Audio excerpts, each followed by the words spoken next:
queríamos preguntar sobre si existen mecanismos para garantizar la eficacia de las sentencias dictadas por la Corte, aunque ya sabemos que son de obligado cumplimiento. ¿Qué ocurre si el Estado las desoye?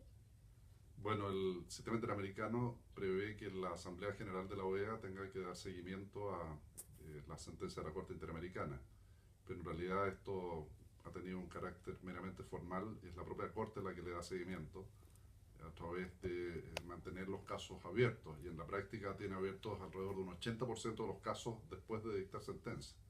Ahora, se ha ido incrementando la eficacia con el tiempo, sobre todo en el pago de indemnizaciones, en reparaciones simbólicas, pero es mucho más difícil conseguir de los estados reformas legislativas o que sancionen a los perpetradores de violaciones graves de los derechos humanos. En este sentido, los órganos políticos de la OEA están al debe, ya que todo el trabajo lo hace la propia Corte Interamericana al respecto. Sanciones en sentido duro de la palabra no existen, no tiene una policía el sistema interamericano, pero lo que sí puede hacer, pero no ha hecho nunca los órganos políticos de la OEA, sería establecer, por ejemplo, sanciones económicas. Vale. Después también queríamos saber las diferencias que existen entre el sistema interamericano y el sistema europeo para la protección de los derechos humanos. Bueno, el sistema interamericano, a diferencia del europeo, no contempla un acceso directo a la Corte Interamericana. En este sentido se asemeja a cómo funcionaba antiguamente el sistema europeo, ya que primero tienes que llevar el caso a una comisión, que es la Comisión Interamericana de Derechos Humanos, y luego de hacer todo el procedimiento de un pronunciamiento de fondo de la comisión, la víctima o el Estado pueden llevar el caso a la Corte, pero no hay un acceso directo a la Corte. Por otra parte, la Comisión Interamericana de Derechos Humanos tiene una cantidad de otras funciones distintas a la de conocimiento de casos, que uno podría decir que el sistema europeo lo realiza una serie de instituciones como el Comité Europeo contra el Racismo, el Comité Europeo contra la Tortura y otros organismos. Estas funciones están concentradas en la Comisión Interamericana de Derechos Humanos, que hace visitas in loco a los países, prepara informes sobre países, realiza informes temáticos, además de todo el conocimiento de casos.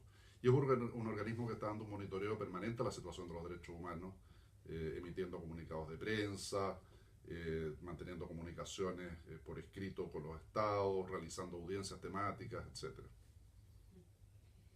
Y a su juicio, ¿por qué no sería posible en el sistema interamericano un comité de ministros? Bueno, ese es un tema muy interesante. De hecho, en algunas oportunidades esto se ha discutido de manera informal, si se quiere, en seminarios. Por ejemplo, hubo uno aquí en la Secretaría de las Cumbres Iberoamericanas hace algunos años, la CEGIP, con participación de representantes del sistema interamericano y del sistema europeo, y lo que ha faltado voluntad política para llevarlo adelante. Desde luego que sería un paso muy importante, pero para eso se requeriría que los estados de la OEA tuvieran esa disposición. Y si bien en el discurso los estados de la OEA apoyan el sistema interamericano de derechos humanos, en realidad no lo dotan de todas las herramientas que necesita para ser realmente eficaz. Esta pregunta es sobre los retos que afronta la Comisión en el futuro. Si usted sabría...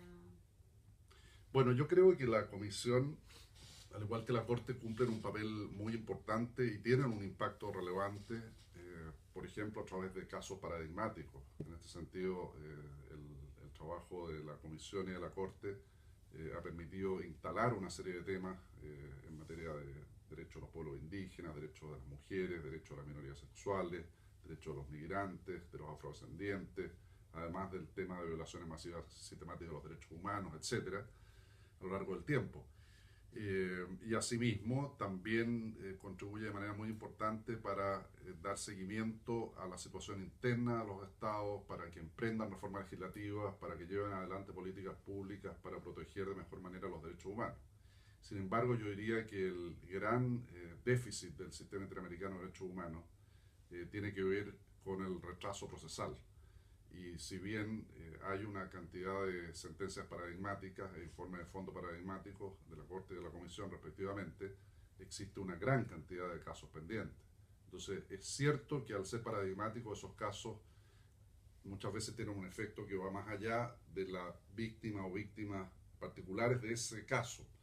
Pero eso no significa que todas las personas que tienen denuncias pendientes ante el sistema interamericano se vayan a beneficiar de esos efectos. De allí que sea muy importante dar un salto al respecto. Ahora, ¿cuál es el principal problema para superar ese retraso procesal? Es un problema de financiamiento. Esta otra diferencia entre el sistema interamericano y el sistema europeo. El sistema interamericano está completamente subfinanciado. La Comisión tiene un presupuesto de alrededor de 3,5 millones de euros y la Corte la mitad de eso, y obtienen otro tanto a través de contribuciones extraordinarias. Pero eso es completamente insuficiente para la situación de 35 países en el caso de la Comisión y de 20 y tantos en el caso de la Corte. Vale. Y por último, desde su perspectiva como especialista sobre el tema, ¿cómo analizaría el sistema interamericano de protección de derechos humanos? ¿Considera que realmente son efectivos los mecanismos de control de los derechos humanos?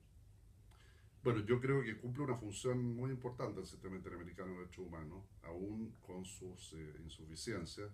Creo que sin el sistema interamericano de derechos humanos la situación en la mayoría de los países sería considerablemente peor de lo que es. O sea, el sistema interamericano de derechos humanos ha ido a la vanguardia en una serie de temas, especialmente de violaciones masivas y sistemáticas, protección del Estado de Derecho y la democracia y protección de los derechos de los colectivos vulnerables. Entonces, creo que su papel es insustituible en el contexto actual. Ahora, desde luego que hay un elemento que es fundamental y en que creo que ha ido habiendo un progreso también en los últimos años, y es en la recepción interna. No me refiero solo a la cuestión de si se acatan o no y en qué medida las sentencias de la Corte y los informes de fondo de la Comisión, sino de manera más general, acaso las autoridades políticas y los jueces recepcionan, recogen, implementan los estándares interamericanos de derechos humanos. En ese sentido, había un avance dispar según los estados, pero si uno da una mirada de conjunto, es claro que en la mayoría de los países se ha ido produciendo un progreso en ese sentido.